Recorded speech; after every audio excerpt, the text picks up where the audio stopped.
ಇನ್ನು ಜಾತಿ ಗಣತಿಯ ದಂಗಲ್ ರಾಜ್ಯದಲ್ಲಿ ತಾರಕಕ್ಕೇರ್ತಾ ಇದೆ. ಸರ್ಕಾರದ ವಿರುದ್ಧ ವಚನಾನಂದ ಶ್ರೀ ಆಕ್ರೋಶ ವ್ಯಕ್ತಪಡಿಸ್ತಾ ಇದ್ದಾರೆ. ಹರಿಹರ ಪೀಠದ ಶ್ರೀ ವಚನಾನಂದ ಸ್ವಾಮೀಜಿ ಹಿಂದೆ ಷಡ್ಯಂತ್ರ ಮಾಡಿ ನಮ್ಮ ಸಮುದಾಯದ ಸಂಖ್ಯೆ ಕಡಿಮೆ ಮಾಡಿದ್ರು.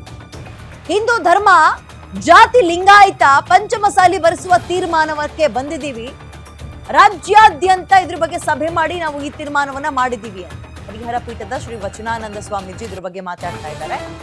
ನಮ್ಮಿಂದ ಯಾವುದೇ ಗೊಂದಲ ಇಲ್ಲ, ಜಾಗೃತಿ ಮೂಡಿಸ್ತೀವಿ. ರಾಜ್ಯದಲ್ಲಿ ಹಿಂದೂಗಳನ್ನ ಒಡೆಯುವ ಷಡ್ಯಂತ್ರ ಆಗ್ತಾ ಇದೆ.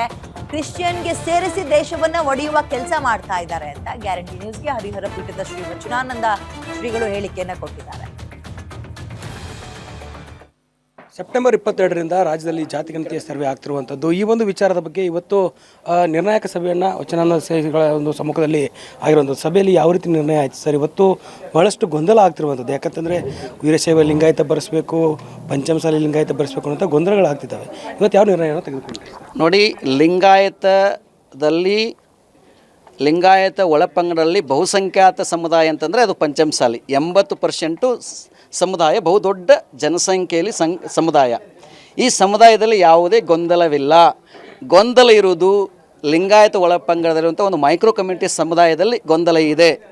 ಹಾಗಾಗಿ ನಾವು 16 ಜಿಲ್ಲೆ ಪ್ರವಾಸವನ್ನು ಮಾಡಿ ಭಕ್ತರ ಹೇಳಿಕೆಗಳನ್ನ ವಿಡಿಯೋ ಮಾಡಿಕೊಂಡು ಬರೆಸ್ಕೊಂಡು ಒಟ್ಟು ನಿನ್ನೆ ನಮ್ಮ ಹರಿಹರ ಪೀಠದಲ್ಲಿ ಒಂದು ಸಭೆಯನ್ನು ಮಾಡಿ ಒಟ್ಟು ಇವತ್ತಿನ ನಿರ್ಣಾಯಕ ಸಭೆಯಲ್ಲಿ ಒಂದು ನಿರ್ಧಾರಕ್ಕೆ ಬಂದೀವಿ. ಏನಪ್ಪ ಅಂದರೆ ಧರ್ಮದ ಕಾಲಮ್ನಲ್ಲಿ ನಾವು ಹಿಂದೂ ಬರೆಸಬೇಕು, ಜಾತಿ ಕಾಲಮ್ನಲ್ಲಿ ಲಿಂಗಾಯತ ಪಂಚಮಸಾಲಿ ಅಂತ ಬರೆಸಬೇಕು. ಅದರ ಕ್ರಮ ಸಂಖ್ಯೆ A0868.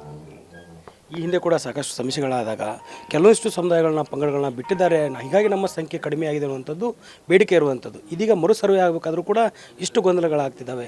ಇದನ್ನು ಯಾವ ರೀತಿ ನೀವು ನೋಡ್ತೀರಿ ಅಂತ? ಅಲ್ಲ, ಅವಾಗ ಬಿಟ್ಟಿರಲಿಲ್ಲ, ಸಮೀಕ್ಷೆನೇ ಮಾಡಿರಲಿಲ್ಲ.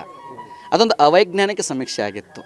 ಅದನ್ನು ಆ ಸರ್ಕಾರದ ಯಾವ ಶಾಸಕರಾಗಲಿ ಸಚಿವರಾಗಲಿ ಒಪ್ಪದೇ ಇದ್ದಾಗ ಏನಾಯಿತು ಅಂತಂದರೆ ಮರು ಸಮೀಕ್ಷೆ ಮಾಡಂತಂದರು. ಅವರು ಕೊಟ್ಟ ಅಂಕಿ ಅಂಶಗಳು ಸತ್ಯಕ್ಕೆ ದೂರವಾಗಿದ್ದವು, ಅವು ಅವೈಜ್ಞಾನಿಕವಾಗಿದ್ದವು.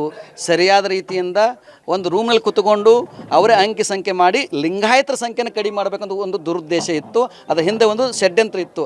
ಆ ಷಡ್ಯಂತ್ರ ಎಲ್ಲ ಲಿಂಗಾಯತರೇ ಗೊತ್ತಾಯಿತು, ಅದರಲ್ಲಿ ಬಹುಸಂಖ್ಯಾತ ಪಂಚಮಸಾಲಿ ಗೊತ್ತಾಯಿತು. ಅದಕ್ಕಾಗಿ ನಾವೆಲ್ಲ ಕಡೆ ತಿರುಗಾಡಿಕೊಂಡು ಈಗ ಜಾಗೃತಿಯನ್ನು ಮಾಡ್ತೇವೆ. ಈ ಸಂದರ್ಭದಲ್ಲಿ ನಾವು ಯಾವುದೇ ರೀತಿ ಸಮಸ್ಯೆ ಪಡಲಿಕ್ಕೆ ಕೂಡ ಭಾಳ ಸ್ಪಷ್ಟತೆ ಇದೆ. ಲಿಂಗಾಯತ ಪಂಚಮಸಾಲಿಗಳಿಗೆ ಸ್ಪಷ್ಟತೆ ಏನು ಬರಬೇಕಂದ್ರೆ, ನೀವು ಉಳಿದ ಯಾರ ಸ್ವಾಮಿಗಳ ಮಾತು ಕೇಳಕ್ಕೆ ಹೋಗಬೇಡಿ, ಯಾವ ಮಹಾಸಭಾದವ್ರ ಮಾತು ಕೇಳಕ್ಕೆ ಹೋಗಬೇಡಿ, ಉಳಿದ ಯಾರು ಮಾತು ಕೇಳಕ್ಕೆ ಹೋಗಬೇಡಿ. ಪಂಚಮಸಾಲಿ ಪೀಠ ಏನು ಹೇಳ್ತದೆ, ಕರ್ನಾಟಕ ರಾಜ್ಯ ವೀರಶೈವ ಲಿಂಗಾಯತ ಪಂಚಮಸಾಲಿ ಸಂಘ ಏನು ಹೇಳ್ತದೆ ಅಂತಂದರೆ, ಧರ್ಮ ಕಾಲಮ್ನಲ್ಲಿ ಹಿಂದೂ, ಜಾತಿ ಕಾಲಮ್ನಲ್ಲಿ ಲಿಂಗಾಯತ ಪಂಚಮಸಾಲಿ ಬರೆಸ್ಬೇಕಂತ ಹೇಳ್ತದೆ. ಇದಿಷ್ಟು